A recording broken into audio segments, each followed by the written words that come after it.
There is something happening in American politics right now that almost nobody wants to talk about. Not on cable news, not in the halls of Congress, not even in the strategy meetings where it matters most. And that silence, that deliberate, calculated silence, is telling us something. You see, there's a difference between a politician choosing not to discuss something and a politician being unable to discuss something. One is strategy, the other is a trap. For months now, Republicans have occupied the highest echelons of power. They control the Senate.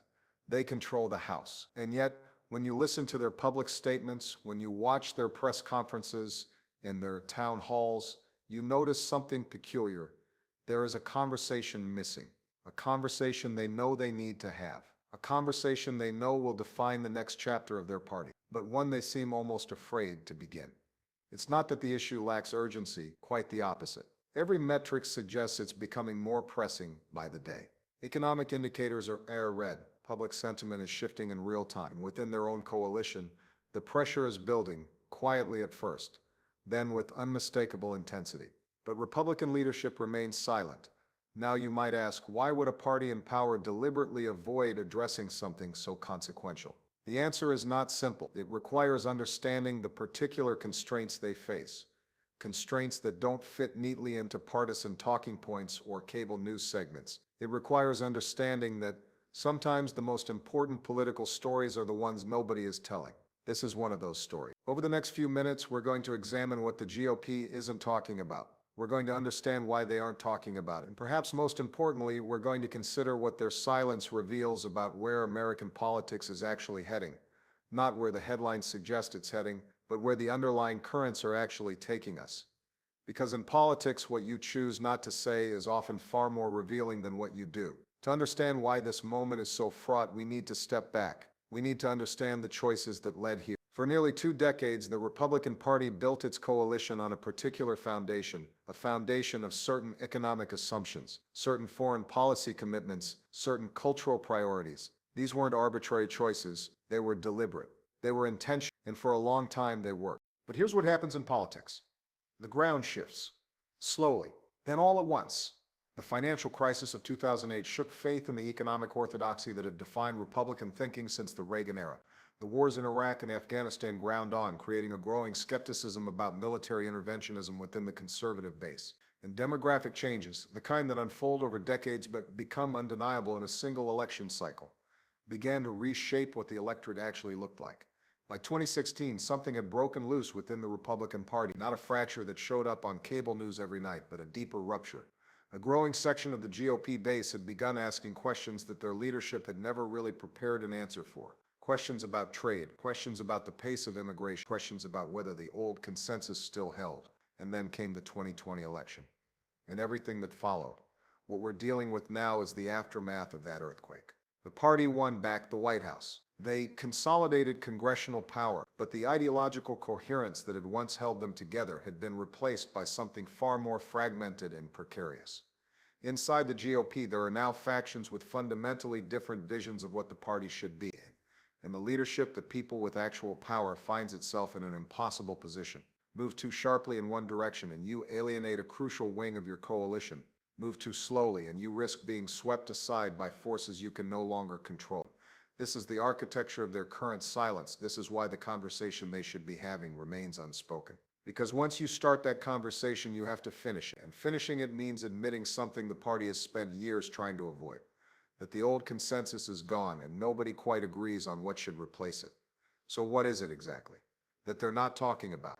It centers on a fundamental question of governance. How does a party that has made certain commitments to its base actually govern when the economic and political realities make those commitments increasingly difficult to honor? Let me be specific. Reports indicate that within Republican circles there is growing recognition of a structural problem.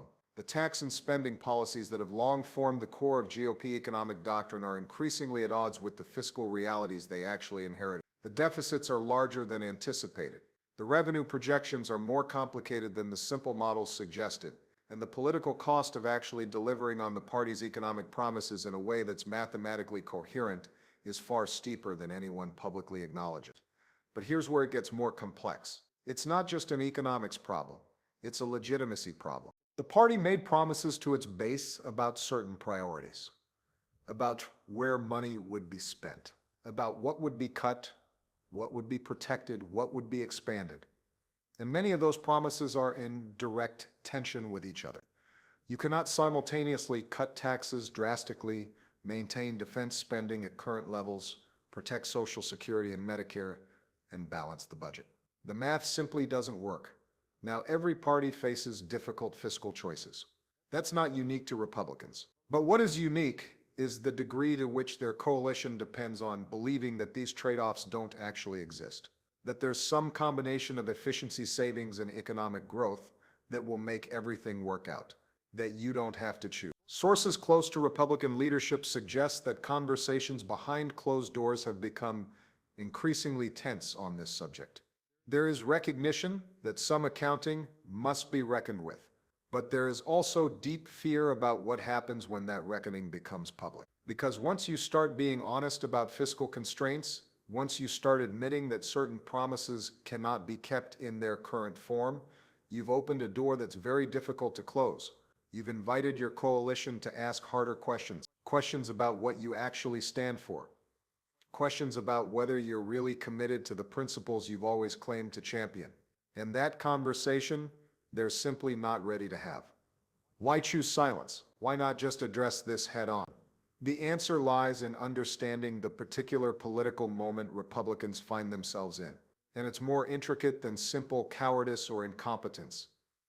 First, understand the coalition they represent. It is not monolithic. Within the Republican Party, you have fiscal conservatives who care deeply about budget deficits. You have social conservatives for whom certain spending priorities are sacred. You have nationalist conservatives who prioritize American industrial capacity and trade policy. You have traditional foreign policy hawks, and you have a significant segment that has lost faith in institutions altogether. These groups often want incompatible things.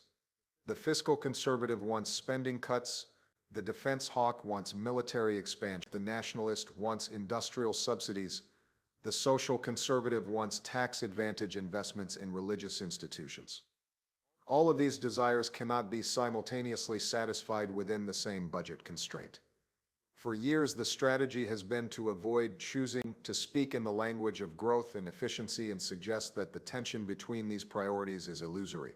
But as the deficits mount and the hard realities become undeniable, that strategy is fraying.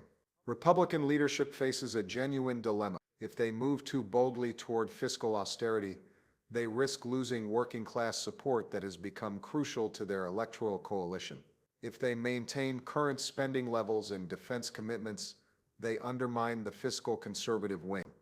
And if they try to have an honest conversation about trade-offs, they risk the entire coalition fragmenting into competing interest groups that no longer trust each other. The calculation, therefore, is to delay, to maintain the illusion of coherence for as long as possible, to avoid the conversation that might force a reckoning. But here's what strategists know. Delays don't make problems disappear. They make them larger. The longer you avoid a necessary conversation, the more urgently it demands to be had. And when it finally occurs, when circumstances force it into the open, the stakes are invariably higher, the positions more entrenched, and the possibility of finding common ground more remote. This is the gamble Republican leadership is making. They're betting that they can govern without fully reckoning with internal contradictions. History suggests that's a dangerous bet. You might reasonably ask, if Republicans have successfully avoided this conversation for this long, why should it matter now? The answer is that the objective conditions have shifted. And when objective conditions change, political choices that were previously sustainable become increasingly untenable. Consider what analysts are observing. The economy is showing signs of stress that cannot be indefinitely masked by positive headlines. Growth is moderating. Inflation, while improved from its recent peak, remains elevated in sectors that affect working families most directly: housing, food, energy. And the national debt continues to grow at a pace that even some traditionally hawkish economists now describe as unsustainable.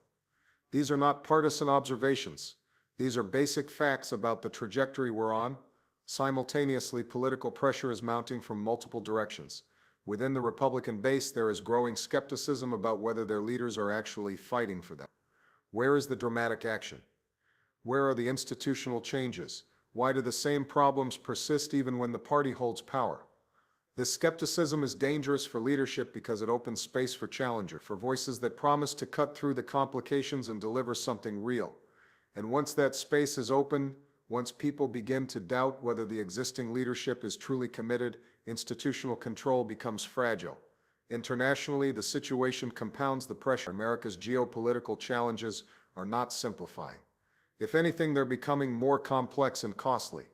And a Republican Party that lacks internal coherence about what it actually believes finds itself less capable of responding decisively to external threats. Finally, there is a basic question of democratic legitimacy. The Republican Party was elected on certain premises. If those premises cannot be delivered, if the promises made to the base cannot be honestly fulfilled, then there is a democratic obligation to say so, to explain what can actually be done, to have a conversation about what the party truly stands for. The window for avoiding this conversation is closing. Not because someone has decided it should close, but because reality has a way of forcing clarity. The longer leadership delays, the more chaotic the eventual reckoning becomes. The question isn't whether this conversation will happen. The question is whether it will happen on terms that the party can manage, or whether it will happen in ways that leave everything in ruins. So where does this lead? There are a few trajectories worth considering, and none of them are particularly comfortable for Republican leadership. One possibility is that the party maintains its current course. It continues to avoid the hard conversation. It continues to govern without fully reconciling its internal contradictions. In this scenario, the contradictions don't disappear. They fester. Pressure builds within the coalition. Trust erodes. And eventually something breaks. Maybe it's an electoral defeat. Maybe it's the rise of a faction that refuses the existing consensus. Maybe it's simply the accumulation of broken promises that eventually discredits the entire enterprise. Another possibility is that leadership musters the courage to have the conversation that's needed to lay out the real constraints, to explain what can actually be done and what cannot, to ask the coalition to make genuine choices about priorities. This path is painful. It risks internal conflict, but it also offers the possibility of rebuilding on a foundation of honesty rather than illusion. There is a third path, the one that seems increasingly likely, a kind of half conversation, where some parts of the difficult truth get discussed but in fragmented, contradictory ways, where different leaders say different things to different audiences, where the party tries to have it both ways without the intellectual coherence to pull it off. In this scenario, Republicans govern. They may even accumulate policy wins in certain areas, but the underlying coherence continues to erode. The coalition becomes more fractious, and the party finds itself increasingly unable to respond effectively to challenges that demand unified action and clear thinking. The stakes are high here, not just for Republicans, but for American governance more broadly. When one of the two major parties lacks internal clarity about what it believes and what it's willing to do, it affects the entire system's ability to respond to genuine crises. This is what makes the GOP's silence so significant. It's not a minor rhetorical choice. It's a sign of something deeper. A party grappling with contradictions it hasn't yet found a way to resolve. The conversation will come. It always does. The only question is what shape it takes when it arrives.